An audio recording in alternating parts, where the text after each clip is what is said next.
आज सन्माननीय श्रीकांत दादा शिंदे साहेबांची सोलापूर येथे बैठक आहे। धाराशिव, सोलापूर अशा लोकसभा मतदारसंघाचा तिथं आढावा घेतला जाणार आहे। आम्ही सगळेजण तिथं उपस्थित राहणार आहोत। काल धाराशिवमध्ये जो काही अटक सत्र झालं आणि जो काही प्रकार झाला त्या अनुषंगानं ज्यांना ज्यांना एक अटक झाली अशा 50 लोकांनी काल बैठक घेतली आणि त्यांची एक प्रेस घ्यायची भावना होती।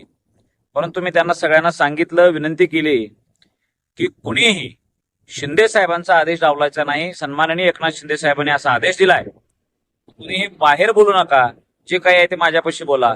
आज त्याप्रमाणे श्रीकांत शिंदे साहेबांची भेट होणार आहे आणि जी काही धाराशिव आणि कळंब तालुक्यापुरता जो काही विषय आहे सध्या चालू असलेला तो ते कार्यकर्ते तिथले मांडतील आणि आमच्या शिवसेना अंतर्गत जे काही मतभेद वगैरे असतील ते मतभेद आज तिथं मिटवून घेण्याचा प्रयत्न आम्ही सगळेजण करणार आहोत।